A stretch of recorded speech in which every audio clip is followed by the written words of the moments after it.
Attitude அப்படின்னா மனநிலை இல்ல மனப்பான்மைன்னு சொல்லுவாங்க.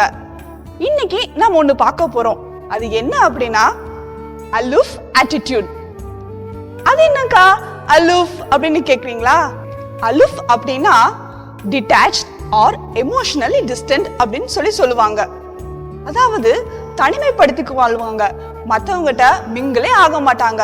ஆனா வேதத்துல பார்த்தோம்னா தேவன் ஆதாம படைச்சாரு, ஆனா அவர் ரொம்ப லோன்லியா ஃபீல் பண்ணாங்க. இதத்தான் தேவனும் சொன்னாரு, மனுஷன் தனிமையா இருப்பது நல்லதல்ல அப்படின்னு சொன்னாரு. அதனாலதான் எப்பொழுதுமே சந்தோஷமா பேசிட்டு இருக்கிறதுக்காக ஏவாளை உண்டாக்குனாரு. உங்களுக்கு கூட ஸ்கூல்ல இல்ல காலேஜ்ல உம்முன்னு இருக்கிறவங்கள பார்த்தா பிடிக்குமா, இல்ல ஜாலியா சந்தோஷமா சிரிச்சிட்டு இருக்கிறவங்கள பிடிக்குமா? ஆமா, எல்லாத்தோடையும் சந்தோஷமா பேசிட்டு இருக்கிறவங்கள பார்த்தா தானே உங்களுக்கு பிடிக்கும்.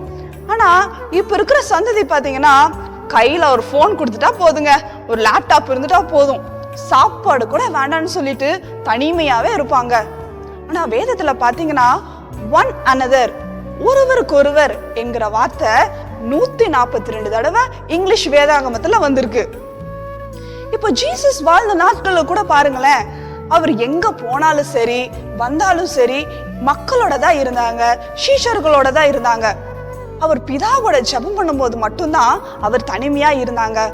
அவர் வாழ்ந்த காலத்துல பார்க்கும்போது பிசாசு பிடிச்சவன் ஒருத்தர் இருந்தான். அவன் பாத்தீங்கன்னா மக்களோடய இருக்க மாட்டான், தனிமையா குகையில கல்லறையில தான் அவன் வாழ்ந்துட்டு இருந்தான். ஆனா எப்ப ஏசப்பா அவனை சந்திச்சாரோ அவனோட வாழ்க்கை கம்ப்ளீட்டா சேஞ்ச் ஆயிடுச்சுங்க. அவன் என்ன செஞ்சான் தெரியுங்களா? அவங்க குடும்பத்தோட ஃபர்ஸ்ட் போய் தன்னை இழந்து போன உறவை மீண்டும் புதுப்பிச்சுட்டாங்க.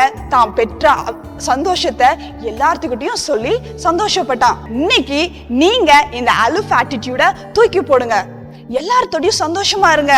நான் பக்கத்துல அப்பா இருக்காங்க, அண்ணா இருக்காங்க, அக்கா இருக்காங்க, எல்லாத்தோட போய் பேசி சந்தோஷமா இருங்க.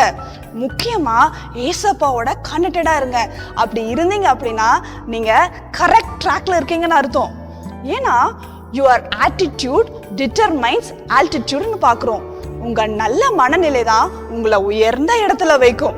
ஓகேவா friends? So be with family, be with friends, be with Jesus. அதனால தனிமைக்கு குட் பை.